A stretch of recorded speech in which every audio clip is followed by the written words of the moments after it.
Olá, você que me segue no Rodrigo Silva, Arqueologia. Estamos de volta para mais um bate-papo, sempre falando de coisas relacionadas à Bíblia, à teologia, à filosofia. E hoje eu gostaria de conversar com você um pouquinho sobre os dinossauros a partir do ponto de vista da Bíblia e do livro do Gênesis.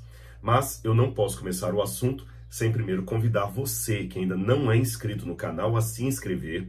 Se gostar do conteúdo, partilhar para os seus amigos, deixar o seu like.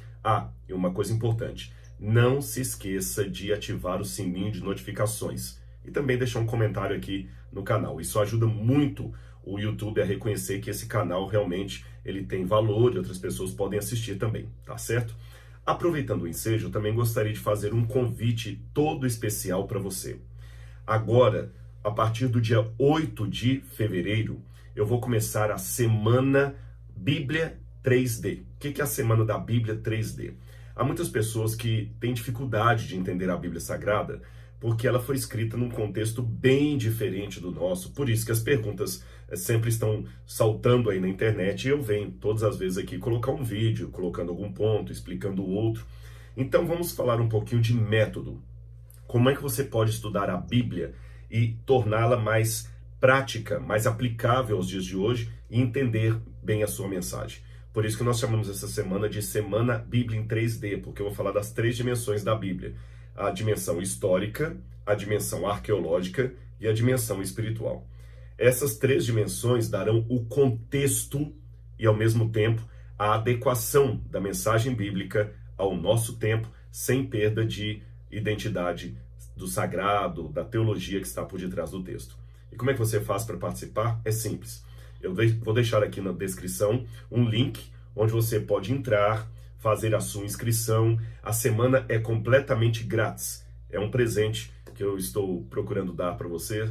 Não somente eu, mas também o NASP, que me ajuda aqui, e uma equipe que está me ajudando a organizar essa Semana da Bíblia 3D. Porque muitas pessoas querem conversar comigo, bater um papo, tirar algumas dúvidas, e eu quero ver a maneira de otimizar a forma do conhecimento chegar até você da maneira mais didática e fácil possível, tá bom? Então anote na sua agenda essa data aí, dia 8 de fevereiro, Semana a Bíblia em 3D, e faça sua inscrição no link que está aqui na descrição do vídeo, tá bom?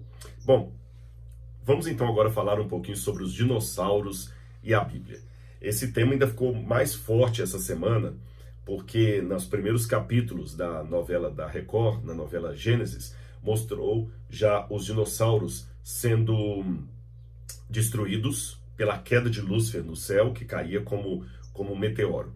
Eu já expliquei a exaustão no vídeo anterior, que essa é a chamada teoria da brecha, e há aqueles que concordam com ela e aqueles que discordam da teoria da brecha.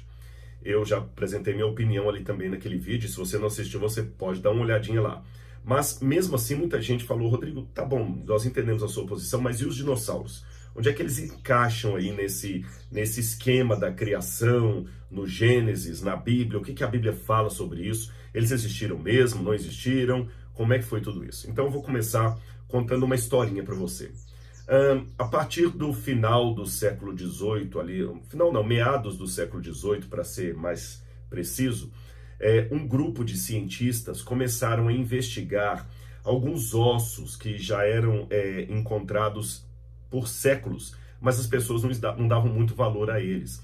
Eram ossos petrificados de animais que pareciam não existir mais. Alguns pequenos, como peixes, como uma espécie de baratinha que foi chamada depois de trilobita, alguns gigantescos, um fêmur enorme, maior do que o fêmur de um elefante, por exemplo, e não era um elefante, não era um rinoceronte, era algum tipo de animal que ninguém encontrava na fauna. E a partir do século XVIII, então, quando surge a geologia moderna, esses fósseis começam a ganhar a atenção dos geólogos, dos biólogos e daqueles que já estavam tentando entender a chamada história física da Terra. Aí você tem nomes que se destacam aí, como James Hutton, que propôs a ideia de que o presente é a chave do passado. Você tem Lyell, com as classificações dos tipos de plantas, os tipos de animais, a taxonomia, que até hoje é usada aí por biólogos no mundo inteiro. E você tem também Georges Cuvier, que é o pioneiro da geologia moderna e começa a surgir na ciência um estudo chamado paleontologia, para estudar esses fósseis, esses ossos de pedra que eram encontrados em rochas, em montanhas. O que seriam eles? Na Idade Média, quando esses ossos eram achados acidentalmente, muitos pensavam que eram ossos de dragões, aqueles dragões das mitologias medievais, ou mesmo também dos contos chineses, que colocam aquelas serpentes com asas, às vezes, cuspidoras de fogo, que inundaram a imaginação de muitos escritores do passado. Bom, o nome desses animais nomes para esses animais começaram a ser dados agora a partir das classificações que eram dadas em biologia. Por exemplo, um dos primeiros que eles deram o nome foi o iguanodonte. E depois, por volta, se eu não me engano, de 1840, acho que foi em 1841, um pesquisador também chamado Richard Owen, ele resolveu chamar de maneira geral esses animais extintos de dinossauros. De onde que ele inventou esse nome dinossauros? Conhecedor da língua grega, e na época era muito comum na ciência fazer nomes científicos a partir do grego e do latim. Então ele pegou duas palavras gregas, a palavra denios em grego significa algo aterrador, algo monstruoso, algo assustador, e a palavra sauros, que significa lagarto. Então Deniosaurus, que virou dinossauro, seria em grego lagarto aterrorizador, ou lagarto monstruoso, alguma coisa assim. Depois, por uma semântica, alguns acabaram entendendo até o lagarto como sendo réptil, assustador. Aí veio o nome dinossauro, 1841, Owen. Até aí tudo bem, mas essas ideias começaram a conflitar com as posições teológicas da época. Quando eu digo posições teológicas, não entenda necessariamente posições bíblicas, tá certo? Muito da teologia, principalmente europeia, ela às vezes não era necessariamente bíblica no sentido de procurar embasar doutrinas na Bíblia. Ela era por demais filosófica. Durante toda a teologia medieval, muitos pais da igreja, antes do período medieval, durante a patrística, os pais da igreja, e depois os escolásticos na Idade Média, trabalhavam muito uma teologia baseada no ratio studiorum, que é aquela questão da razão, como você vai encontrar muito isso em Santo Tomás de Aquino, por exemplo, e outros mais, Boaventura, São Boaventura e outros mais que eu poderia mencionar. No lado da Reforma Protestante, você vai ter também um peso muito grande da filosofia sobre a teologia ali nas escolas alemãs, apenas para dar um contexto para você. E nesse aspecto aqui, muitos iam mais na filosofia e na lógica do que na Bíblia. E a Bíblia acabava sendo apenas um apêndice para certas ideias. E foi assim que surgiu de maneira bem forte nas escolas, mesmo aquelas conservadoras, principalmente aquelas conservadoras, a ideia de que Deus, quando criou os seres e os colocou na terra, Deus jamais permitiria que aqueles seres, especialmente os que tinham vida que ele deu, pudessem entrar em extinção. Ou seja, todos os tipos de animais que Deus criou no Éden deveriam estar de maneira invariável até hoje. Até hoje. Em outras palavras, se eu entrasse numa máquina do tempo e voltasse no passado, no Jardim do Éden, eu ia ver todos os tipos de cachorro que eu tenho hoje, todos os tipos de pássaros, todos os tipos de cobras, todos os tipos, iria estar tudo ali. Isso foi chamado de fixismo. Fixismo. Aquelas espécies que Deus criou estariam desde o Éden até hoje de maneira fixas, sem variação. E Deus também jamais permitiria que uma classe de animais que ele mesmo criou entrasse em extinção. Porque, pela lógica da teologia da época, seria perder para Satanás. Entenderam o fixismo, o que era? Quando você ia para a Bíblia, eles baseavam esse tipo de declaração em textos como Gênesis. Vou ler para você aqui, esse é a guisa de ilustração. Gênesis capítulo 1, versículo 21, que diz assim: Assim criou Deus as grandes criaturas marinhas e todos os seres vivos que se movem, os que povoam as águas, segundo as suas espécies. Essa é uma expressão que Moisés vai usar muito no Gênesis e também no Levítico. Segundo as suas espécies. Segundo as suas espécies. Essa palavra espécie, em hebraico, é a palavra min. Ela aparece 41 vezes no Antigo Testamento. Das 41 vezes que min aparece no hebraico do Antigo Testamento, 40 vezes são nos escritos de Moisés, no Pentateuco, e uma vez no livro de Ezequiel. Agora a pergunta é o que significa espécie.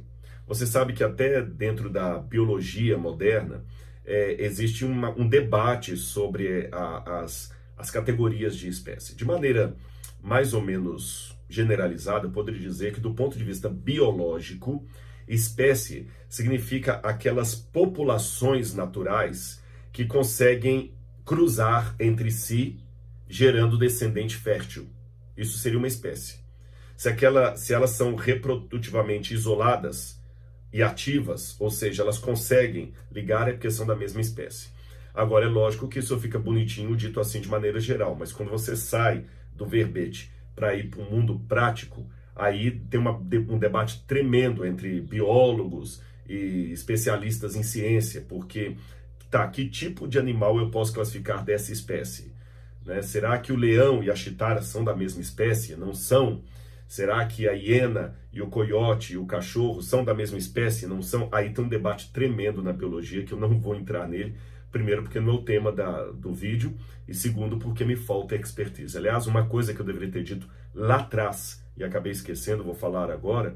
Eu não sou paleontólogo, nem biólogo. Então é bom deixar isso bem claro, que o que eu estou apresentando aqui para vocês, eu estou apresentando mais com dados em pesquisas de especialistas, mas não estou falando como um expert na área, tá bom? Não confunda arqueologia com paleontologia. A arqueologia que eu trabalho, ela trata mais de civilizações, escritas antigas, usos e costumes do passado, e a paleontologia que lida com fósseis, tá certo? Com dinossauros, com a vida antes da chamada pré-história, né, para alguns, ou para outros, a vida na época em que esses seres, os dinossauros, habitavam na Terra, etc.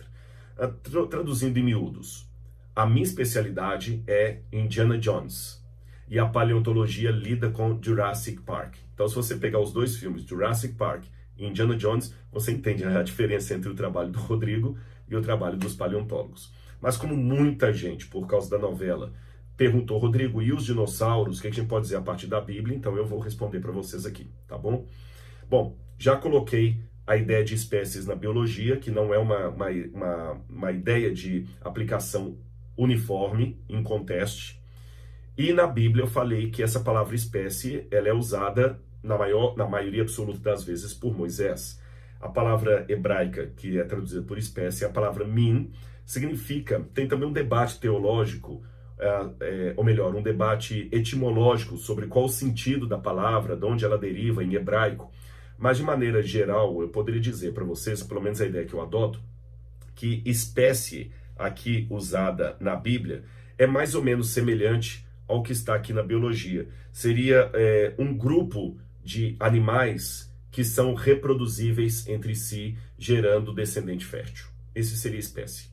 Tá certo? Aquele grupo, aquele tipo de animal ali, ponto. É esse que é a questão. Mas, voltando à história teológica, eles entendiam, no final do século XVIII e século XIX, o fixismo, que essas espécies que Deus criou aqui, segundo as suas espécies, significa que esses animais jamais mudariam ou poderiam ser extintos. Mas os ossos que apareciam indicavam o contrário, que houve grupos de animais que Deus criou e que desapareceram. Houve até alguns teólogos que acreditaram que esses animais que desapareceram não foram criados por Deus, mas por Satanás. Por isso que Deus os destruiu, porque não foi Deus que criou, foi Satanás. Então os ossos que nós vemos são criação de Satanás para acabar com a natureza. Houve quem pensasse isso aí no passado. Bom, o que eu posso dizer hoje com base no que a ciência afirma e a partir de uma leitura da Bíblia, especialmente do livro do Gênesis? A ideia do fixismo, ela demonstrou-se posteriormente uma ideia tola. sem base bíblica, tá certo? Não há nada na Bíblia que consubstancie essa ideia de fixismo. Nada, absolutamente nada, tá bom? E nós podemos trabalhar com a ideia de que houve grupos de animais que Deus criou e que foram extintos. Nada na Bíblia vai contra essa ideia. Em segundo lugar, nós podemos sim trabalhar com base na Bíblia de que algumas espécies que Deus criou se modificaram ao longo do tempo. O próprio livro do Gênesis mostra isso. A serpente, por exemplo, como resultado do pecado, passou a rastejar no pó da terra e comer o pó. Tudo indica que a serpente, antes da queda, seria um animal fisiologicamente distinto do que nós temos hoje. Porque Deus falou, a partir de hoje você vai rastejar no pó da terra. Por isso que muitos teólogos acreditam que a serpente do Éden deveria ser um animal lindo, talvez até com asas, com patas. E na novela também você viu que a serpente foi demonstrada como sendo quase um réptil, assim, né? Gracioso, alguma coisa dessa natureza. É lógico que há licença poética, porque ninguém estava lá para saber como ela era exatamente. Mas a própria Bíblia fala que a natureza mudou depois do pecado. Deus diz assim, a terra passou a produzir cardos e abrolhos por causa do pecado de Adão. A terra passou a produzir cardos e abrolhos, não produzia antes. A própria fisiologia humana vai mudar quando Deus ordena que Adão e Eva agora saiam do jardim, eles podem morrer agora, eles podem ter o suor do rosto, Eva passa a ter dores na hora do parto. Depois do dilúvio, Noé começa a comer animais. Então nós vemos aí que tem muita coisa que realmente a própria Bíblia acena que houve modificação. O que nós não acreditamos do ponto de vista bíblico do criacionismo é na ideia de que um animal de uma espécie se transformou num animal de outra espécie. Ou seja, nós não conseguimos aceitar que um réptil virou um mamífero e depois uma galinha, que um dinossauro é o ancestral de uma galinha. Isso é que nós não aceitamos do ponto de vista da criação. Que um réptil acabou mudando e virou galinha. Não. Mas nós acreditamos sim que um tipo de galináceos originais deram origem a diferentes tipos dentro da mesma espécie. Eu não acredito então que se eu voltasse numa máquina do tempo do Jardim do Éden, eu iria encontrar ali, falando de cachorro, que é o que eu mais gosto, eu ia encontrar um Golden Retriever, um Cocker Spaniel, eu ia encontrar um Pitbull. Não, eu ia encontrar algum tipo de animal que seria a matriz que por modificações ao longo dos séculos, das eras, deu origem às variações. E você sabe que os que são especialistas em estudar o código genético, o DNA, já afirmam que dentro do DNA existe ali a possibilidade das diferenças, das cores diferentes. Eu até vou colocar de uma maneira bem leiga, porque eu também sou leigo em área de biologia. O DNA na natureza, especialmente o DNA humano, é como se fosse uma caixa de lápis de cor fechada. Aí você pega aquela caixa de lápis de cor fechada, ou caixas no plural de lápis de cor fechada, e dá para crianças em ambientes diferentes. Aquelas crianças vão abrir a caixa de lápis de cor e vão pegar cores diferentes e fazer desenhos diferentes. Uma criança vai desenhar num pedaço de papel uma casa com uma árvore, ela vai colocar muito verde na casa, na árvore, muito azul no céu. Uma outra criança não vai desenhar nada com a cor azul, vai colocar coisas vermelhas. Outra vai desenhar apenas um sol e colocar de amarelo. A outra vai colocar um arco-íris com várias cores. Veja bem, todos esses desenhos de cores e formas diferentes são oriundos de caixas muito semelhantes. Ou seja, com aquela caixa de lápis de cor, dá para eu fazer desenhos multicoloridos e diferenciados de uma mesma caixa de lápis de cor. Então, Deus já colocou no DNA a mesma potência que eu coloquei aqui na minha parábola na caixa de lápis de cor. E as variações que foram surgindo, trazendo no futuro um ser humano caucasiano, outro ser humano negro, outro ser humano de tom mais amarelo, que são os indígenas, outro de tom mais avermelhado, como são os índios, um ser humano mais alto, outro ser humano mais baixo, um com o cabelo encaracolado, outro com o cabelo liso. Essas mudanças estão perfeitamente compatíveis com as possibilidades que nós vemos no DNA na caixa. A única diferença é que, dependendo do ambiente onde esse ser humano estava, ou esse descendente estava, alguns lápis de cor se tornaram mais evidentes do que outros, tá certo? Então, por isso que o urso polar é todo branquinho, mas aquele outro urso cinza já tem uma outra cor. O polar, certamente, para se adaptar à neve e assim conseguir camuflar do predador. Percebeu como é que Deus é sábio e colocou essa informação genética no DNA? É por isso que, mesmo saindo de Adão e Eva, nós temos hoje seres humanos de cores, tipos e tamanhos tão diferentes, mas ainda assim é uma raça humana, não são raças humanas. E também na natureza. Você tem manga-espada, manga coração de boi, você tem manga-sapatinho, tem um monte de manga que você pode comer aí diferente. Manga rosa, tem um monte de manga que você pode comer, tem um monte de banana, todas vindas de uma mesma forma, de uma mesma matriz biológica. Bom, e os dinossauros? Como é que eles aparecem nesse meio tempo aí? Bom, há 3 explicações. Uma delas é aquela da teoria da brecha, que eu já expliquei no vídeo passado, os que a defendem e acham que os dinossauros existiram antes de Adão. E ali eu apresentei os prós e os contras a respeito dessa teoria. A segunda hipótese seria a de que os dinossauros foram criados por Deus e foram preservados na arca e sobreviveram depois do dilúvio, alguns deles. Os que acreditam nessa segunda hipótese apresentam como argumentos os seguintes elementos. Vou simplificá-los aqui para vocês. Que os dinossauros poderiam muito bem caber na arca de Noé, porque eles foram para ali em forma de ovo. Alguns foram na forma de ovo, outros foram na forma de filhotes. Alguns acreditam até que bastaria Noé levar ali uns 50 tipos diferentes de dinossauro para ter todos os tipos que temos hoje. E o testemunho de que esses dinossauros sobreviveram aos dilúvios seriam os relatos que nós temos posteriores acerca de dragões na China, na Europa, até um livro na Inglaterra só sobre as visões de dragão. Alguns pensam até que o monstro do lago Ness seria um tipo desses monstros pré-diluvianos e que eles seriam os dinossauros. Só que esse nome dinossauro, como eu falei, foi dado por Owen a partir de 1841, mas os antigos chamavam de dragão.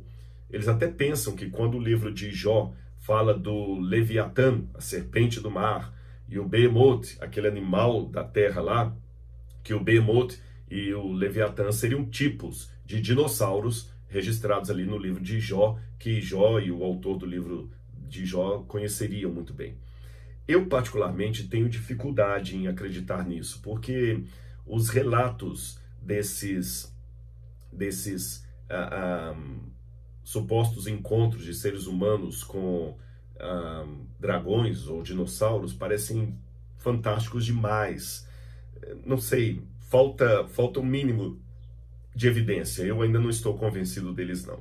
Analisando literariamente o livro de Jó, também me parece muito difícil acreditar que o Behemoth e o Leviatã, aqueles 2 animais, símbolo máximo do mal, seriam animais autênticos e incontradiços na fauna dos tempos bíblicos. Eu acredito mais que seriam animais simbólicos ou mitológicos para representar as forças do mal. Assim como aqueles animais que aparecem em Daniel capítulo 7, que ele descreve um leopardo com 4 cabeças e 4 asas, um leão com asas, ou a besta do Apocalipse, que aparece ali no último livro da Bíblia Sagrada que nós temos ali. Então eu tenho cá minhas desconfianças. Eu acredito que os dinossauros existiram, mas eles de alguma maneira não foram preservados na arca. Tudo leva a crer que esses dinossauros foram destruídos em massa e realmente extintos, tanto do ponto de vista evolucionista quanto do ponto de vista bíblico. Você sabe que do ponto de vista evolucionista, acredita-se que os dinossauros foram destruídos por um meteoro que bateu na Terra. Há um estudo muito grande sobre os astroblemas. O que são astroblemas? São meteoros que bateram na Terra. E, por exemplo, quando você olha a Lua, você já notou que a Lua tem um monte de crateras? O que são aquelas crateras? São impactos de meteoros, de pedras que bateram na Lua. Só que como a Lua não tem uma atmosfera como a da Terra, aqueles impactos batem ali, mas como não tem vento, a cratera fica. No caso da Terra, nós tivemos os mesmos impactos, só que muitas dessas crateras estão debaixo d'água, porque os oceanos cobrem a maior parte da Terra, muitas delas estão debaixo d'água, outras a erosão e a ação do vento acabaram cobrindo, mas é possível identificar várias crateras. Tem uma cidade inteira na Alemanha que ela está construída dentro de uma cratera de um asteroide que bateu na Terra. Então acreditam que, em algum tempo no passado, um asteroide bateu na Terra e destruiu os dinossauros. Essa ideia ganhou muita força na década de 1980, 1990, quando estudaram ali no México uma área que foi quebrada, literalmente quebrada, por um impacto de um asteroide que teria provavelmente uns 10 quilômetros de diâmetro, e ao bater na Terra provocou um impacto equivalente a várias toneladas de megatons, como se fossem várias bombas nucleares. Esse impacto provocou tsunamis enormes, gigantescos, com quilômetros de altura, e esses tsunamis varreram a Terra, bem como até uma certa atividade cataclísmica que provocou o surgimento de vulcões, de montanhas, de canyons, tudo de uma vez, nesse astroblema, nessa catástrofe, e foi ela que destruiu os dinossauros. Uma variação dessa teoria acredita que muitos dinossauros não morreram pelo impacto desse meteoro, mas sim pelas consequências posteriores, como os próprios tsunamis que eu falei com vocês, a mudança climática da Terra, a falta de alguns alimentos, a não adaptação desses animais ao novo período que se surgiu, especialmente a era glacial. Eu acho que essa ideia é interessante. A única questão que ela bateria contra o relato bíblico é que a teoria evolucionista acredita que esse impacto que destruiu os dinossauros aconteceu há mais ou menos 65 milhões de anos. E que os dinossauros teriam existido há 230 milhões de anos, e 65 milhões de anos eles foram extintos. A teoria bíblica, a hipótese bíblica, a doutrina bíblica já trabalha com outra descrição, que os dinossauros teriam sido extintos, se foram extintos, há milhares de anos. Aqui nós temos um problema, porque normalmente, ainda que eu acredite na hipótese de que a Terra, a matéria inorgânica, possa ter existido por milhões de anos aqui, até que Deus, na semana da criação, começou a dar forma e preencher isto, ainda que eu acredite que a Terra possa ter 4 bilhões de anos, isso não é incompatível com o relato do Gênesis, a vida na Terra tem que ter milhares de anos, porque a semana da criação ocorreu há alguns milhares de anos, e a vida na Terra só surgiu na semana da criação. Então, é difícil colocar os dinossauros há milhões de anos. Uma maneira simples de tentar responder isso, ainda que hipotética, é trabalhar com as diferenças entre um evento ordinário e extraordinário. O que é um evento ordinário?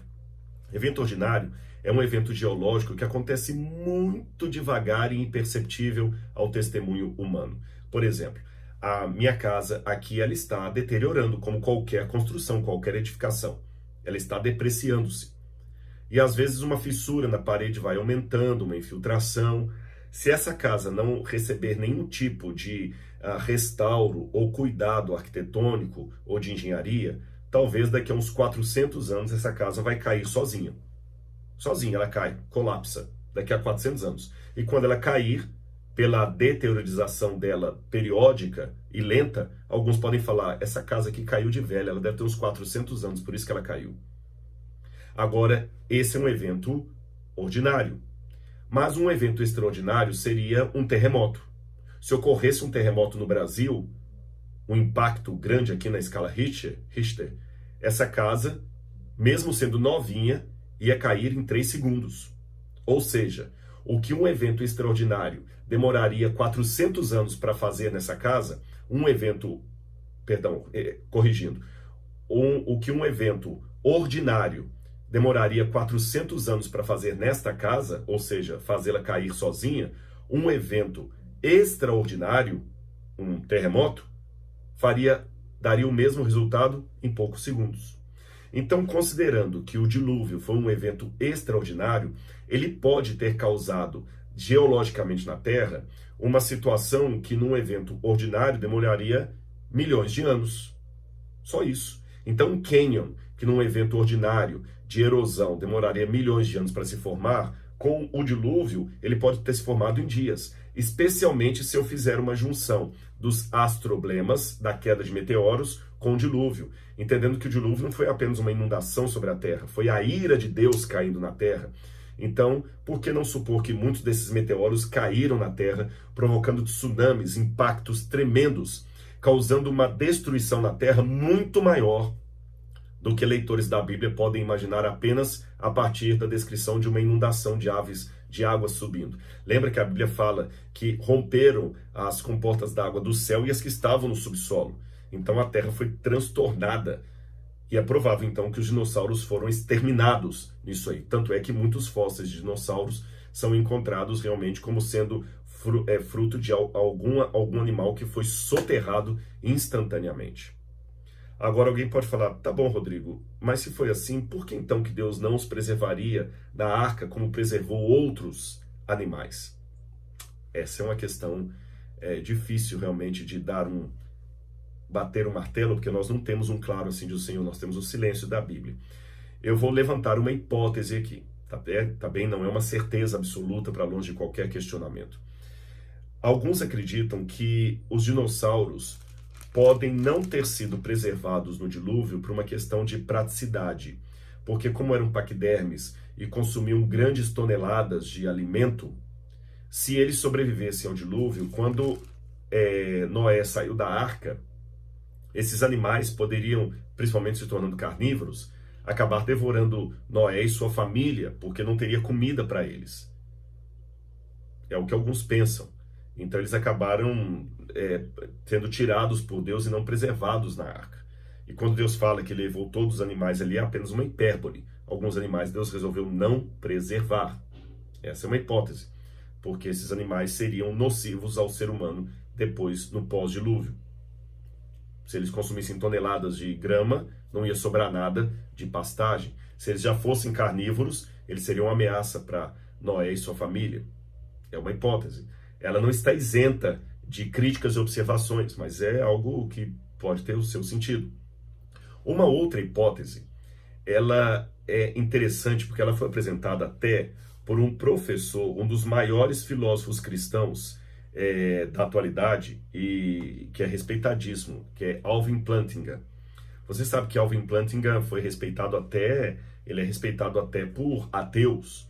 E Alvin Plantinga escreveu um livro onde o conflito realmente permanece: ciência, religião e naturalismo.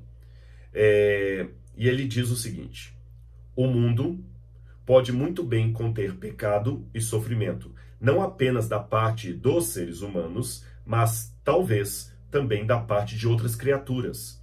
Na verdade, algumas dessas criaturas, outras, podem ser muito mais poderosas do que os seres humanos. E alguns deles, Satanás e seus anjos, por exemplo, podem ter tido permissão para desempenhar um papel na evolução da vida na Terra, guiando-a na direção da predação, desperdício e da dor.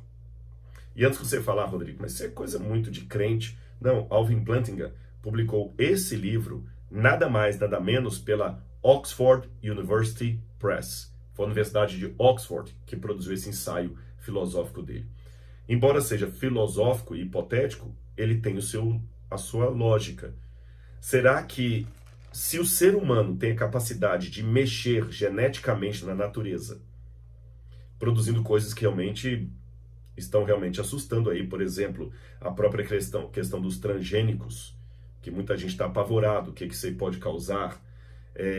E nós sabemos que tem alguns cachorros, por exemplo, que são frutos de uma espécie de hibridismo, estou usando a palavra como leigo. Misturas de raças de cachorros aí, provocando Doberman, um cachorro às vezes talvez tem muito ódio, muita raiva e perigoso até. Se o ser humano tem essa capacidade, supondo a existência de forças do mal, por que o diabo também não poderia direcionar alguns animais ou alguns elementos da natureza produzindo coisas que seriam caóticas e que atrapalhariam a vida do ser humano aqui na Terra, que é o que ele mais quer? Será que ele também não poderia produzir algumas catástrofes? E é interessante que até entre os paleontólogos existe um debate tremendo sobre a simetria dos dinossauros. Eu vou dar um exemplo para você.